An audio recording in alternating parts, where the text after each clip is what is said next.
The movie begins with novelist Jennifer Hills, who has traveled from New York to Louisiana to work on her next book. She stops by an office in the remote town to collect the keys to the cabin she is renting. There she meets the old caretaker Earl, who hands her keys and gives her a paper with directions to the cabin so she doesn't get lost. Jennifer follows the directions, but ends up getting lost anyway, so she stops at a gas station to fill up.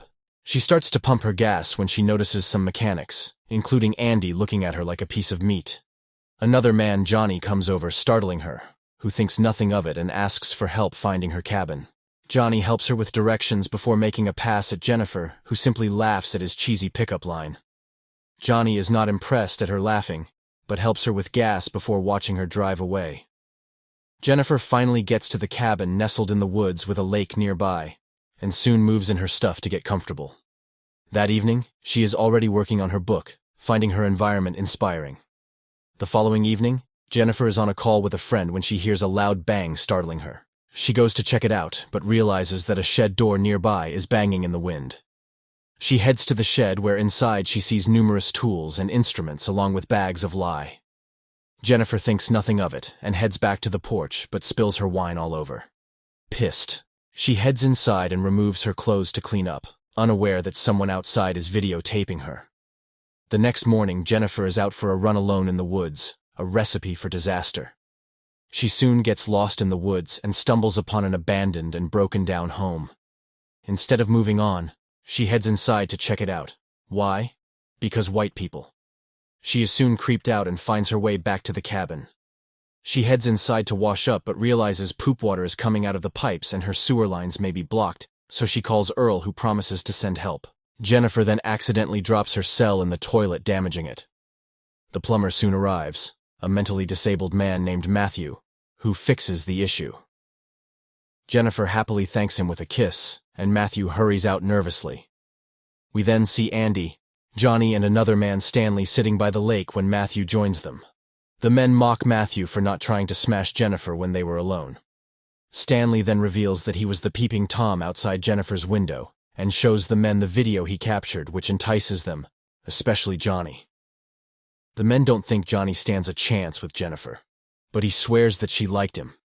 He thinks that being a city girl, Jennifer came to the countryside to get her brains smashed out. Johnny is determined to get Jennifer one way or the other, and even offers Matthew a chance when he does. Jennifer is alone at home, her cell phone still not working. She takes a break from writing to get a smoke and clear her mind, and soon falls asleep. She wakes very early the next morning, when she hears noises outside and goes out to check, even calling hello like she was expecting an answer. She hears no one and heads back inside. But another bang startles her, causing her to drop her glass. On the porch, she sees a dead bird, then hears the shed doors banging again, and goes to close it. Jennifer gets back inside, when suddenly all the men barge in surrounding her while Stanley videotapes. Jennifer screams at them to get out of her home, but the men laugh at her, telling her that no one is coming to save her. Johnny then forces Matthew to come into the home, thanking him for giving them all the info they needed. Johnny invites Jennifer to have a drink with them, but she refuses and screams at them to leave. Johnny gets angry, saying she thinks she is better than them, so Jennifer accepts the drink, hoping they will leave.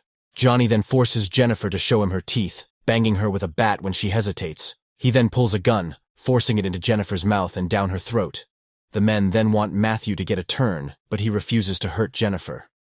While Johnny tries convincing him, Andy gets impatient and wants his turn.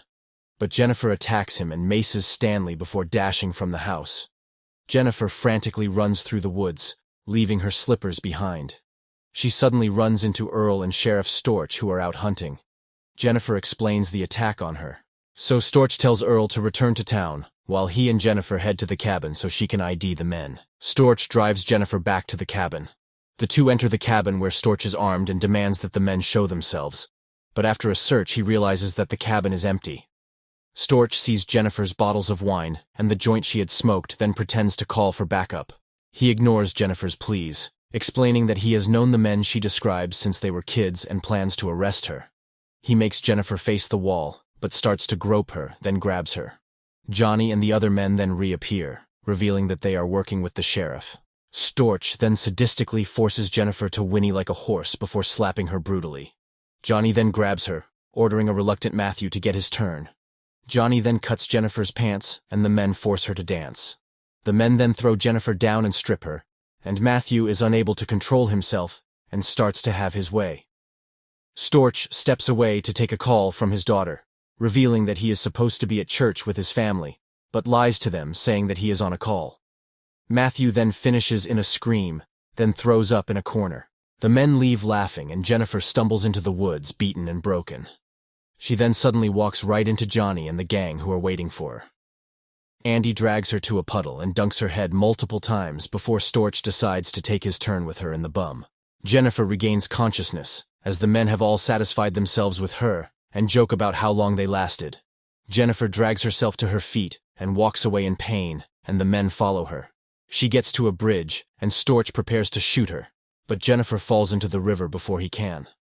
A few minutes later, the men are worried since they have not seen Jennifer's body resurface, so Storch orders the men to search the banks of the river going downstream and not to stop until they find her. After a few hours, the men find no sign of Jessica. The others don't care, but Storch demands that they search the riverbanks every day until they find some trace of her. He orders Andy to burn all her belongings in her home, and Johnny to bring her car to the shop and take it apart. He snatches Stanley's tape and smashes it angrily as he wants no evidence. The men burn all Jessica's clothes. Matthew is not with them, and Johnny demands that they keep an eye on him so that he does not talk. Storch returns home later that night, greeting his pregnant wife and daughter like nothing happened. His daughter has been accepted into her school's honors program, and he expresses how proud he is of her. The next day, Storch stops by the rental office, where he gives Earl Jessica's keys, claiming that she just got up and left for no reason. The next few days, the men go about their daily routine, all except Matthew, who searches for Jessica and is tormented by what happened to her, having visions that scare him to tears. One evening, Storch is at home with the family when he gets a call from Earl about a friend of Jessica's, who left a message saying no one has seen her in over a month. Earl is worried and suggests that Storch call Jessica since he may have been the last one to see her. Storch goes silent hearing this and reminds Earl about their hunting trip. Later, Stanley rushes over to Johnny and Andy, upset that someone stole his camera. The others think nothing of it until Stanley reveals that the tape was still inside, as the one Storch destroyed was empty. Johnny attacks him angrily until Andy pulls them apart. Johnny is at home that night when there is a bang on his door. He goes to check only to see a dead bird on his porch. He heads inside, but another bird is thrown right after. Johnny then grabs his gun, yelling into the dark for the culprit to show himself, thinking it may be one of the guys pranking him. Another bird is thrown and Johnny lets off shots into the dark, but this time he sees Jessica's slipper on the porch and someone dashing off into the bushes. Johnny rushes over frantically and sees Matthew's rubber bands nearby. In the morning, Storch brings flowers to his wife, who tells him that she received a tape but is unable to play it. It is Stanley's tape, and Storch almost loses it before rushing from the house. Johnny shows Andy and Stanley the slippers and rubber bands, telling them about last night, and they confirm that they are unable to find Matthew. Just then, Storch comes speeding up and gets out with a gun in hand and shoves the tape down Stanley's throat. He is about to shoot Stanley until Johnny reveals his suspicions that Matthew is behind all this, so Storch demands that they bring Matthew to him, or they will pay. Storch and Earl are in the forest shooting quail when Earl sits to take a break. He recalls the good old days working with Storch's father, and Storch hands him a bottle of whiskey to drink. He walks off a bit before suddenly turning and shooting Earl dead. Matthew is sitting by Jessica's cabin lake when he hears Jessica's voice calling him. He rushes inside and gets scared, but as he tries to leave, he falls, hitting his head and passing out. He wakes a few minutes later and is shocked to see Jessica staring back at him. He crawls over to her in tears, trying to apologize to her. Jessica coldly accepts and tells him to get closer, but suddenly wraps a rope around his neck and drags him from the house. Andy and Stanley are in the forest calling for Matthew. Andy stops by the swamp when he spots someone running away and goes after them. It is Stanley who frightens him. The two hear music playing in the distance and race towards it. They stumble upon the abandoned house in the woods, and Andy heads inside where he sees that someone has been staying there.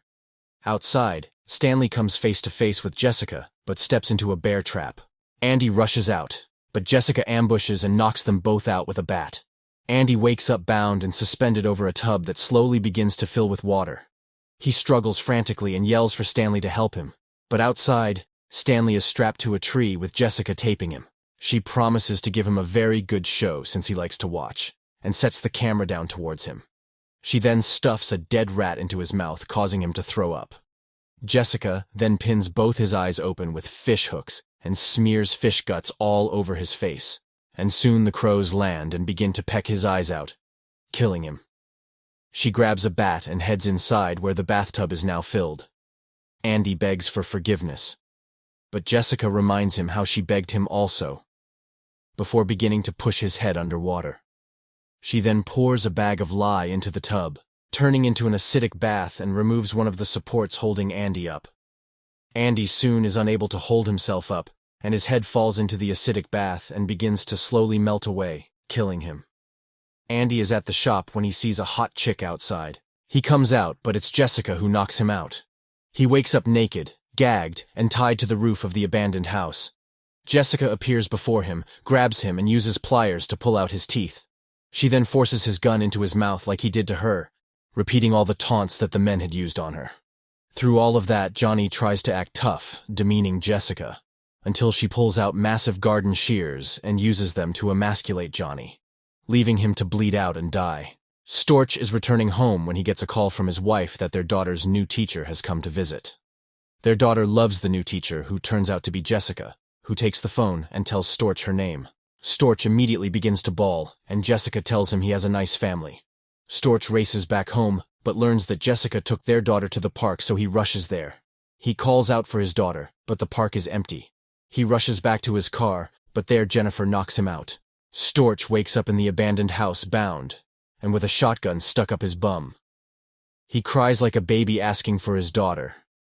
Jessica tells him that his daughter is innocent just like she was, and then begins to show the shotgun a really good time. Jessica then ties a string to the trigger of the shotgun, then ties the next end to an unconscious Matthew sitting across from the sheriff. Storch begs and cries for Jessica to have mercy, but she turns and leaves. Matthew wakes, and as he tries to get free, a shotgun blast rips through the sheriff and kills Matthew also. Jessica sits outside with a smile on her face, having gotten her revenge.